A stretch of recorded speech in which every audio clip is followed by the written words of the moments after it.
Next project on the bench is this captain's chair from a set of 6. Mr. Hilton's brother-in-law Patrick, under my direction, did a fantastic job refinishing. The seats are padded with cotton. Most people would replace that with foam, but in this case, cotton's a whole new ball game, and I thought I'd show you how to do it.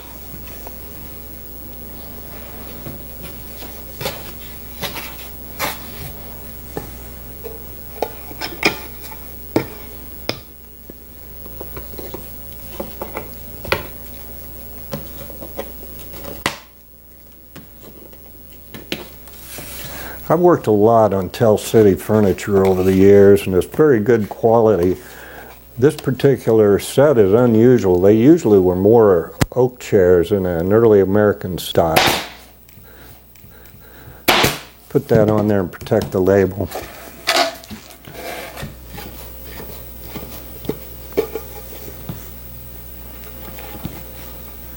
This cotton is a little more dense than what I can get nowadays, but it looks like there's 3 layers on there. I don't see the need for that thin one on the front edge. I've got a leftover piece of cotton from another project, and I'm going to use it up on this base. I'll just tear it rough for now.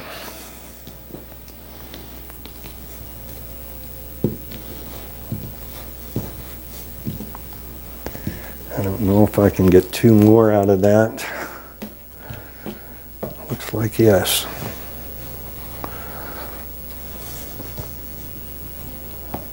Just right.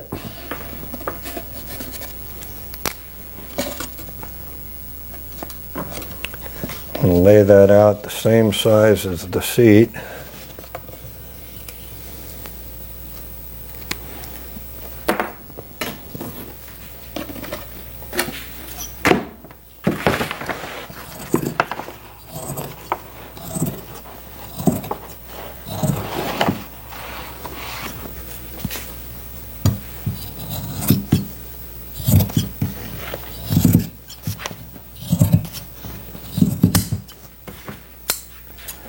I don't like to have it wrapped too much over the sides.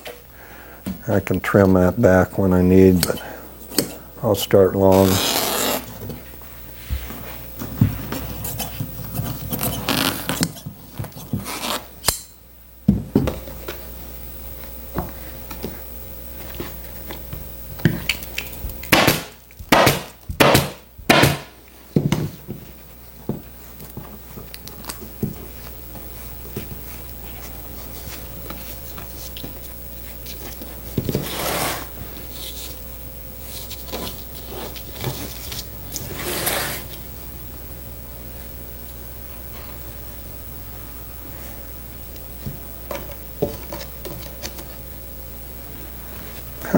That cotton separated. I thought it seemed thin.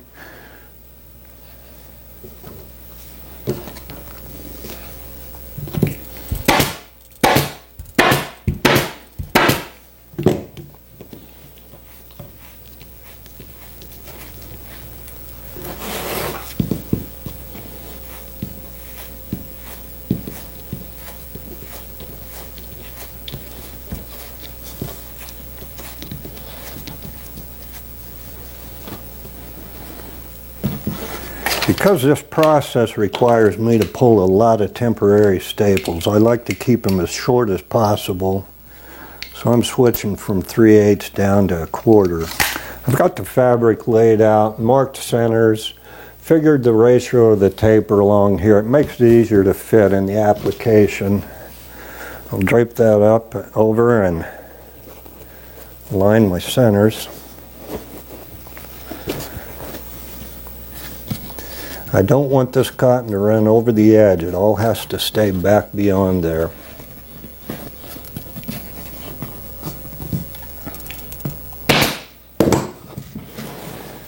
Yeah, it looks like I can shift that a little bit further back. This is what I was talking about by using short staples.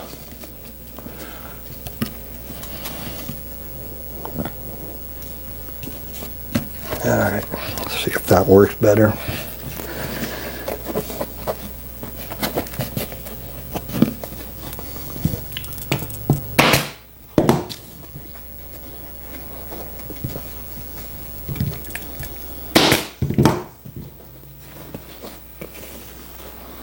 Alright, I'll start pulling this down on the back, work the cotton in smooth. Again, a lot of this might be temporary staples in the end.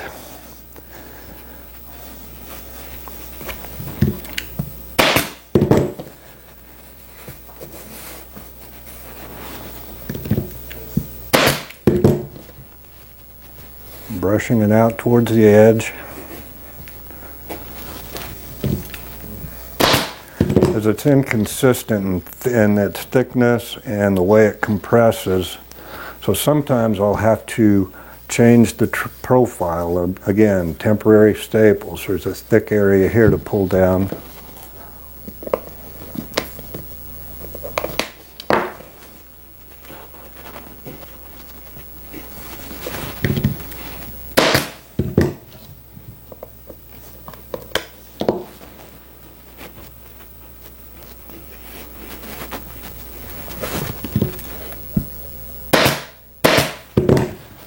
Alright, that looks better, but I still got a little right here.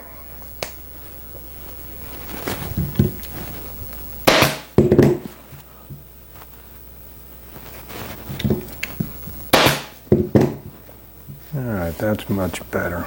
Alright, I got the front and back pretty well lined up here, so I'm going to start working down these sides. Do the same thing. I'll go back and forth one side to the other. That staple's got to come out.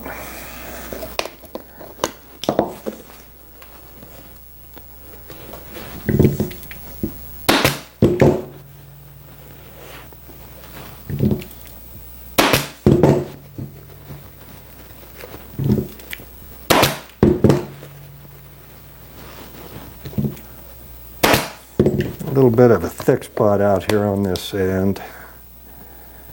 Even being careful with that cotton, again, sometimes it's just layered differently and you'll have variations in it, but you can usually pull it down pretty close.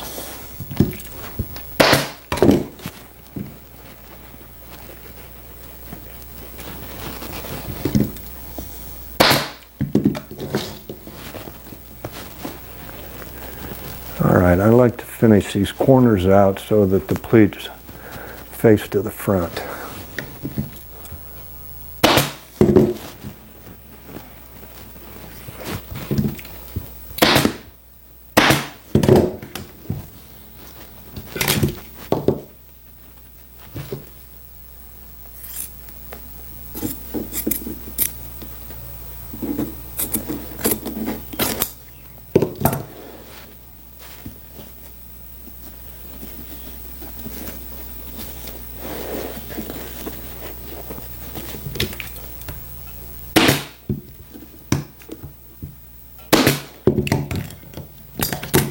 A little more out of this one too. Got a little too close with that.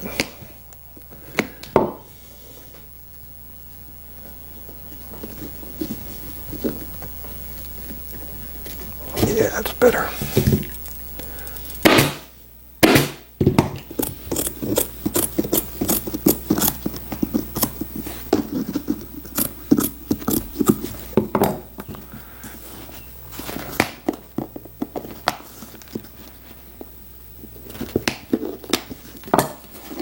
Alright, that's a wrap on that seat. Alright, I just noticed that there's a little sliver of wood here that'd be a good idea to glue back in place. One of these little bullet heads that holds the chair, the back frame into the main chair is missing, so I'm going to have to make a new one of these.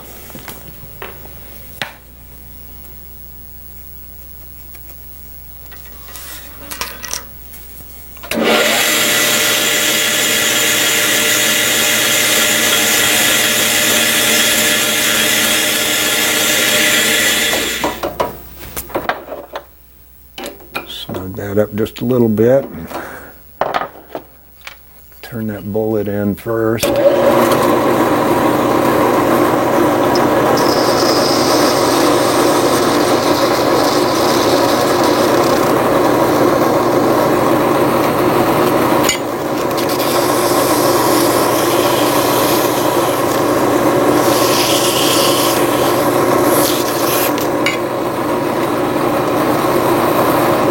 pretty good.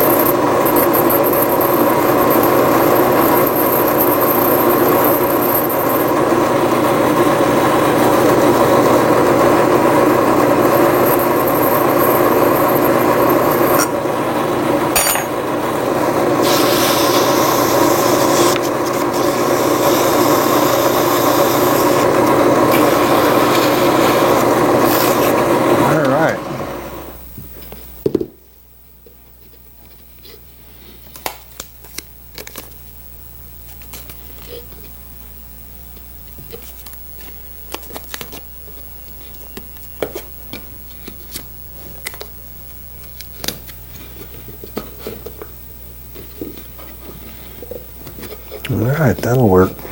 In order to keep this job moving, I'm going to leave this tape in place. Normally I like to let glue dry overnight, so it'll work out fine. This fabric is applied to the back first and it wraps around to the front, so I've laid out my center references and I need to keep the stripe and the fabric on center, so it looks like wrapping around I probably need at least 20 inches. This remnant is 40, so I think I'll be fine with cutting it right down through the middle.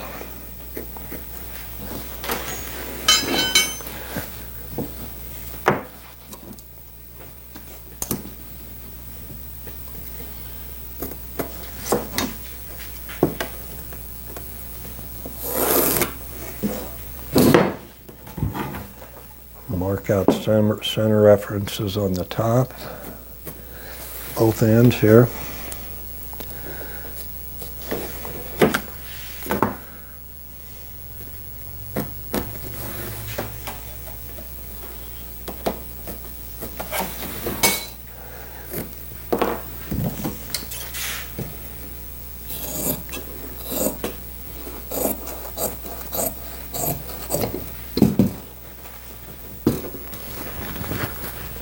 Normally I like to replace padding materials, but I see no reason not to use this cotton over again.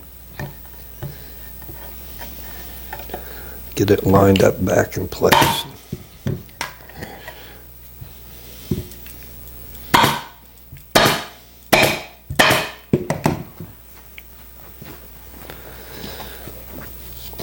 This fabric is non-directional as far as its sheen, so doesn't matter if I got upside down or right side up.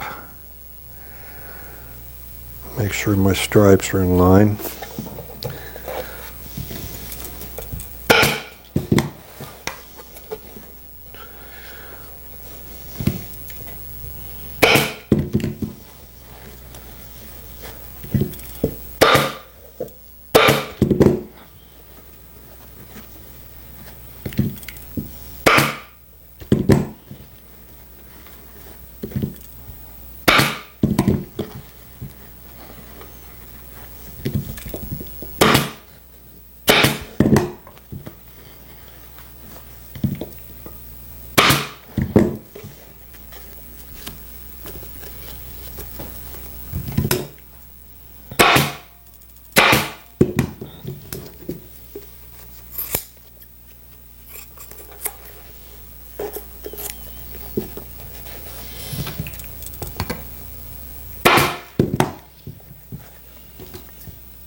got a bad head on that one.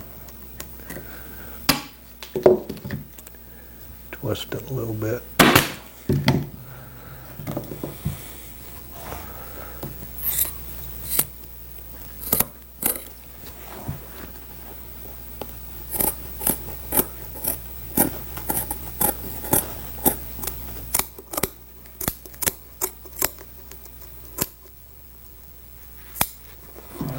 Locate these holes and slit the fabric a little bit. Right there is the other one.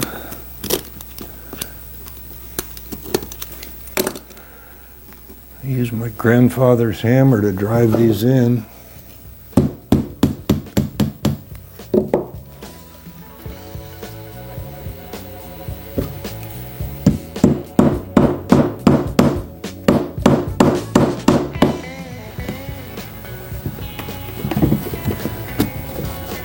All right, I'll let Patrick put the screws in, and that's a wrap on this project.